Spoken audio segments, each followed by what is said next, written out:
Hey, what's going on, guys? It is RNF, Ryan Nintendo Freak, back again with another video. For this week's video, we have a fun unboxing for you guys today. And honestly, I could see right there on my monitor and my laptop that it's still Dragon Ball Sparking Zero.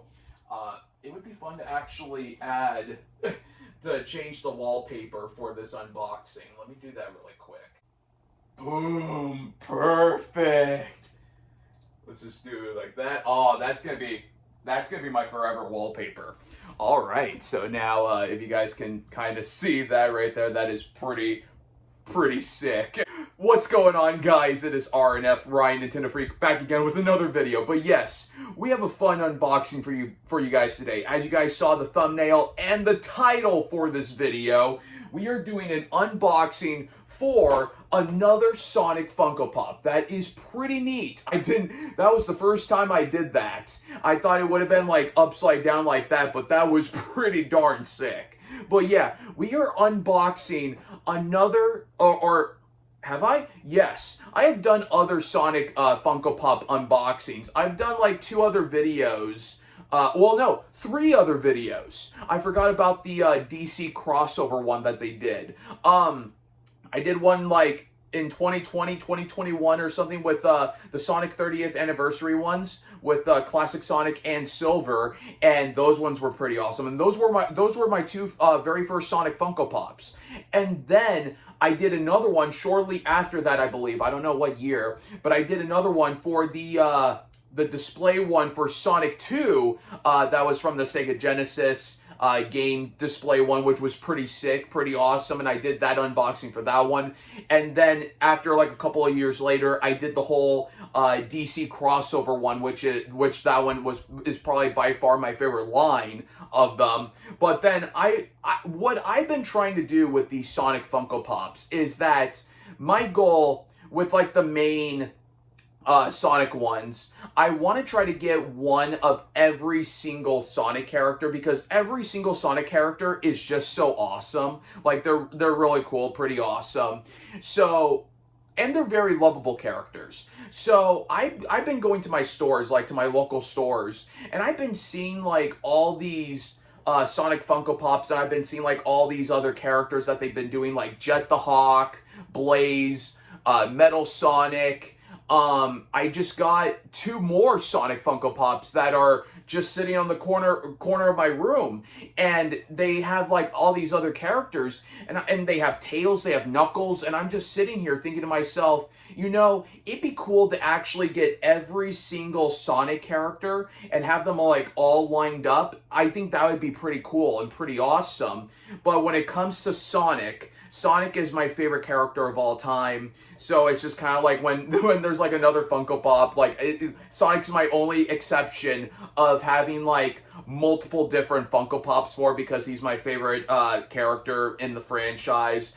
But yes, so when I saw this one on my Target website, I had to snatch it. We are going to be doing an unboxing for Sonic with, I am terrible with names, so I hope I pronounce this right, Caliburn, his sword that he's holding right there, from Sonic and the Black Knight. Now, just in case if there's some people out there who don't know about the storybook Sonic games, I figured that I might as well give my little quick review about both of the games. So basically what Sega did was that they took Sonic and these storybook stories and just threw them into the mix. Now, the storybook series was supposed to be a trilogy from what I've heard, but the games were received so poorly that they didn't even make a chance, or they didn't even get a chance to actually make a 3rd game out of the series. They only were able to make 2 of them, and the first one was Sonic and the Secret Rings, and the second one was Sonic and the Black Knight. But from what I kind of did my research on before actually filming this unboxing video, was that I didn't even know either that they didn't really advertise this as a series, or like that this was like its own series or whatever during Sonic and the Secret Rings. So they didn't really advertise it as like this part of this like storybook line or this storybook series, and then until Sonic and the Black Knight.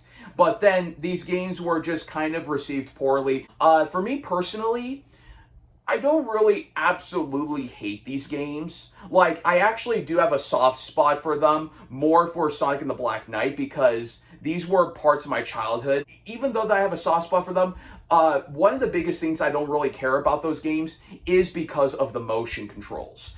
So with Secret Rings, one of the biggest things I didn't really care for was that in order to steer Sonic, you had to like hold the control. Like, I have a controller right here. This is not a Wii controller, but as you're holding the controller to move Sonic forward, you had to move the Wii mode forward, and then in order for him to move backwards, you had to move it like this. But then you also had to turn like this. So it was almost kind of like, I don't know, like almost like Mario Kart controls, but you're controlling Sonic, and because that Sonic is supposed to be like this moving fast, running fast character, it was super hard to control Sonic like with that kind of controls. But then with Sonic and the Black Knight, when that game came out, it was about motion controls, but at least the Wii mode was connected to the nunchuck, so you were able to move Sonic with the nunchuck, and then to swing the sword, you had to like swing it with the Wii mode. But the problem was that I don't know if this happened with everyone else, but I know that I was having like a lot of problems with my Wiimotes when it came to the nunchuck connection. Every single time when I would swing the Wiimote or whatever, it would always get disconnected. Then the second thing I want to point out, now, I don't know if this is like the reasons why that these games were received poorly. This is just my reasonings, what I think that maybe might have been the cause of these games being received poorly. But like I wanted to talk about on what I said earlier, and that is throwing Sonic into the mix of these storybook stories. So when they mixed him into this world, it was kind of a little confusing because I'm just so used to Sonic being in his element to where Dr. Eggman is the villain and Sonic is running through green hills and his world and stuff. So when you take him out of his element to where Dr. Eggman is not there and it's just these random enemies or these random villains in these storybook stories and Sonic being not in his world and stuff, it was a little confusing. But besides my two negatives, which are the controls and also Sonic being out of his element, I do have some positives with these games as well.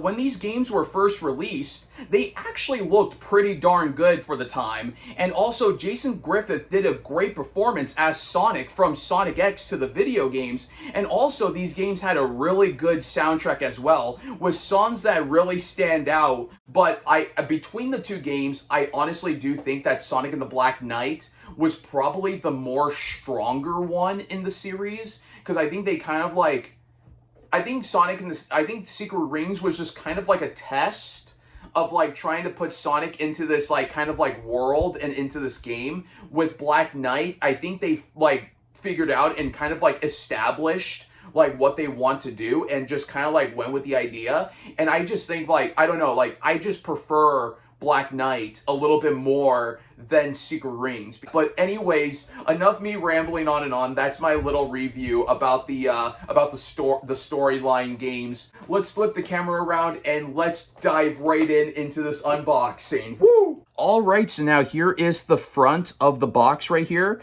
You do see Sonic right there on the side holding Caliburn, his sword right there. So here's the front. It says Sonic the Hedgehog right there on the top.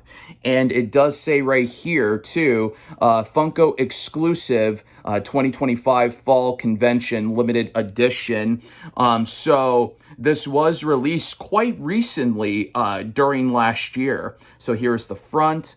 Here is the side with a more better artwork right there.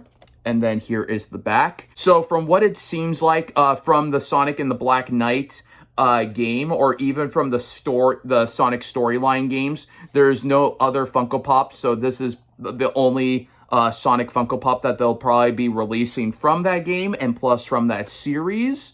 But yeah, then here is the name right there as well. So now let's open this up. Now, I am going to be taking him out only once to film this unboxing, but then I'm going to immediately put him back in here. Let's put the box aside. There we go. And then let's open that. Oh, okay. I was like, what happened? There's the stand. All right, so now let's, whoo, there we go.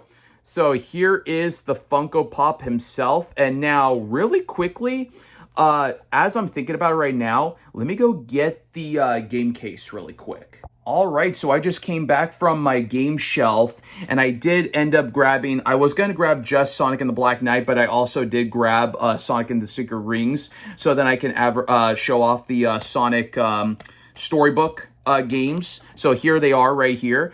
These are my actual ones that I've owned from a long time ago, since I was a child, or since I was a kid.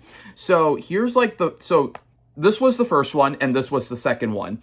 So as you can see right here, they don't really advertise it at all.